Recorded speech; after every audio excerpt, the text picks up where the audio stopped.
Hi, welcome to Daily Spark. Today is day 74. Where does my body already trust what my mind questions? Where does my body already trust what my mind questions?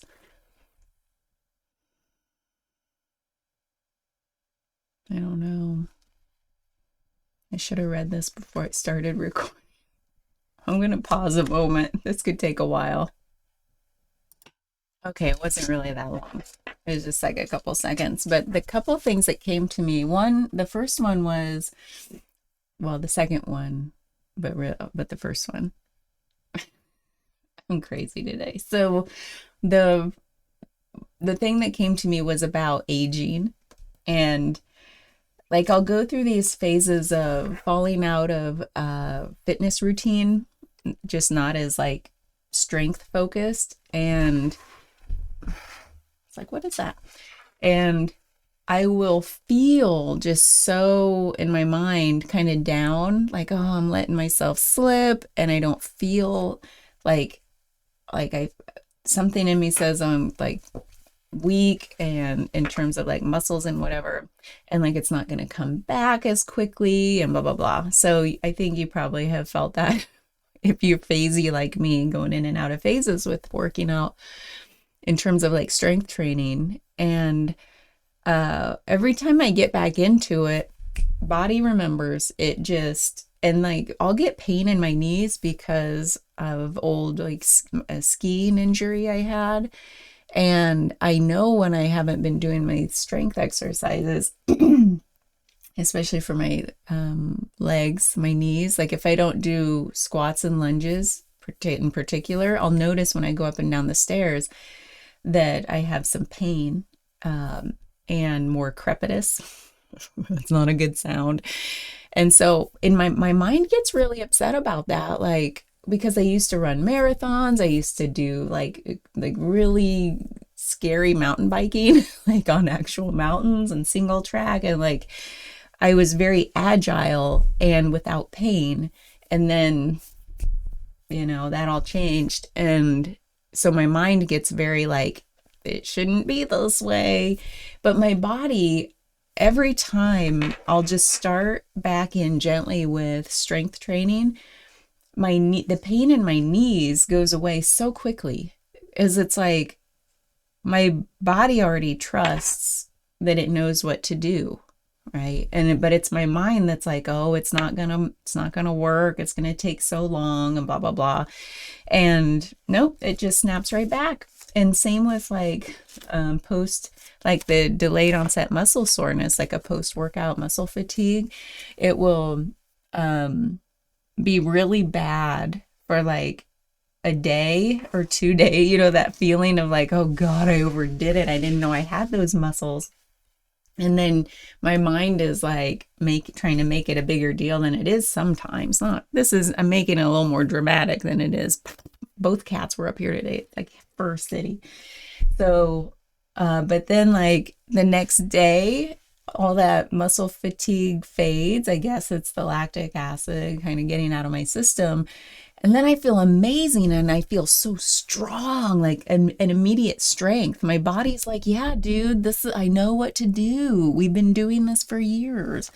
And so I'm like, I know. So my mind, I just need to shut it off sometimes with that.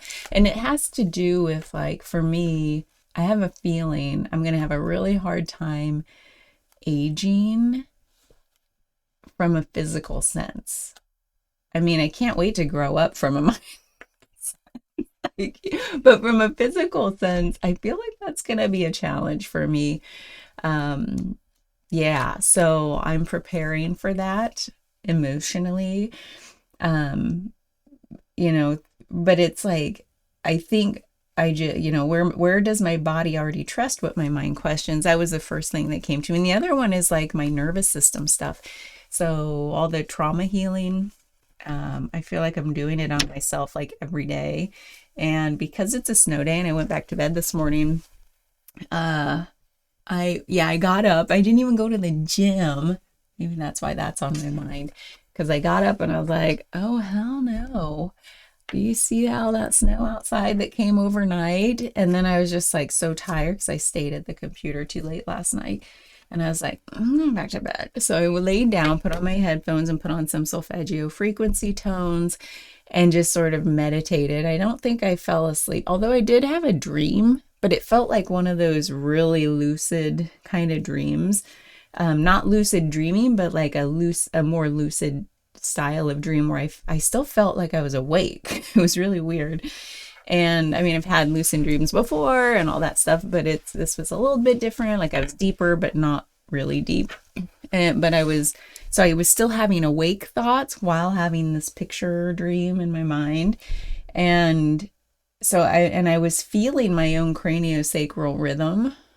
I don't talk about that much on here, but I practice craniosacral therapy, and I don't spend a lot of time feeling it in my own self, but I've been doing that more lately.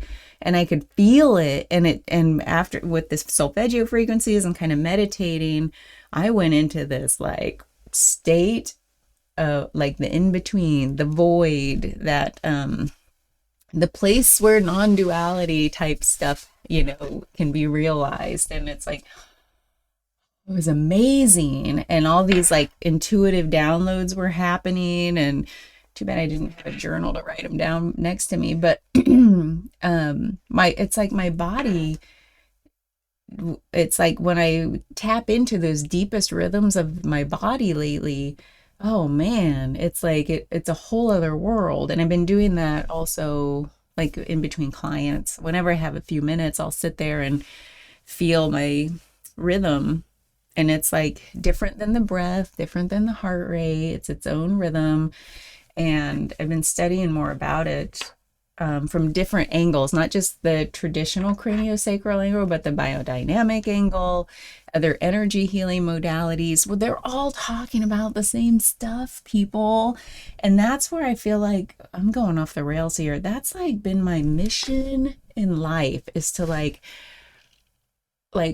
all of these paths, at least from my perspective, it felt like people are like, this is the thing. No, this is the thing. No, this is the thing, as if they're all different things. And I'm like, all these things sound so similar, And so part of my like inclination, just my like natural tendency, it's like a weird mission I've been on to like really understand what's the common denominator with all this, because it's all just energy, people. It's all just energy. And even within, like, I've been learning about other forms of craniosacral therapy, there's even subdivisions or subcultures within each one of these modalities. And I'm sure it happens with every religion and every this or every that. There's going to be subcultures that form, that kind of try to take one angle of it and run, And it's like, because maybe that's what resonates with them the most. So now that I'm 48, I wish I would have realized this at 21, but we trust adults to be like, oh, this is the thing. To like distill things down for us, to pave the way and shortcut it for us. And so I buy into things along the way, and then I have to back up and say, nope, sounds too much like, oh, nope, sounds too much like, oh, wait, things are all sound like, really. So I don't know if you're able to follow all that, but man, good for you if you were, because my brain is like this lately of like, it's just firing on a lot of cylinders. But not overwhelming to me, but to get the words out, it feels like I might be overwhelming other people. So I try not to do that in person with people, but with you, I can do that because you can rewind or fast forward or shut this off. So anyway, the reason that took me there is like, because our bodies are so intelligent. I'm going to cry, because that's like, all these years and all leading up to this moment, and everything I've been inclined to study, everything like drawing me in, even my study of quantum mechanics. And like, why am I so fascinated with that? Why am I so fascinated with poetry and the intuitive arts? And like, less is more, that like, why? And it all like, and trying to distill things down into like, not really distill, that's not the right word, really just drawing connection. It's like almost, instead of going down specific, it's more like branching out my tentacles to say, wait a minute, we're all talking about the same stuff, folks. Why do we have to like make something out of nothing? And I get it. It's like the ways we need to like deliver knowledge to people coming up behind us. That's the way we work. We're like, oh, well, now I've got to make sense of this experience I've had and turn around and teach it.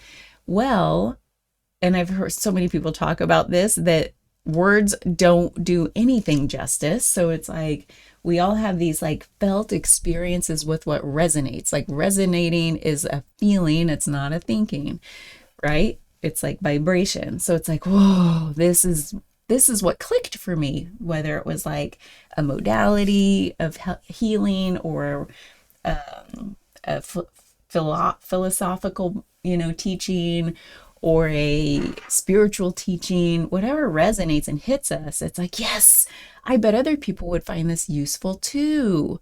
Here, let me try to puke some words out onto it that like, so I can like have a tangible thing to deliver this felt experience. Because so far with humans, we can't just like zap our feelings, zap our felt experience over to another person and be like, no, we have to like blow out the words and say, here, it doesn't feel like that really does it justice, but here, I think this will help you. And so, yeah, it's just this age-old problem we have with trying to put the appropriate words to felt feelings. And that's why it's like our bodies are so intelligent that they we can trust our bodies. The mind that comes up with the words, it's just like slathering a frosting on an experience, that's not a good analogy, but I think you know what I mean. So it's like we can trust our bodies way more than anything. So it's like if somebody had told me when I was just a little baby adult and said, follow whatever resonates in your feelings and pay very little mind to your mind, like really be kind of a little bit skeptical when it tries to take charge or thinks it knows so much. But that's not what happened. What happened was it was like, no, use your mind because you're really smart. And that was reinforced, like this idea that no, you're so smart, you can go do this, go do that, follow what your mind is good at. Well, it was just good at like mimicry and like following conclusions, it's and following some like interests down rabbit holes. But it got me so far, but like I wish somebody had said, no, it's all about the feeling and trust that. And whenever we're trying to categorize with our mind and our words and like, okay, well, we've got to like chunk this up. We've got to categorize it. We've got to package it in order to have something tangible to deliver this felt experience over to someone else. Then it's like, wish somebody would have said, then you take that and there are ways to unpack it without just consuming it and saying, yeah, that's the whole thing, So anyway, the young people I talk to, I try to convey these things in a more sane way. But like really helping people trust their own intuition. And that was one of the best actually, that just happened yesterday. One of the best little pieces that came out of a client interaction yesterday from a very young person was that they felt at the end of the session, they were able to trust themselves more. And I was like not expecting that at all. And I was like, that is huge. That's all, because that's all we have. right? If we want to have agency in this world and autonomy and free thinking and critical thinking, and if you still want to think, but really it's about feeling. I gotta go. This is already too long and way off topic, but this is really about the body. Where does my body already trust? I feel like, where do I already trust my body? I kind of just want to flip that around and just say, that's all I want to trust anymore. It's the only thing that's ever truly been right and smart over the long haul consistently, right? Trust those guts. Bye.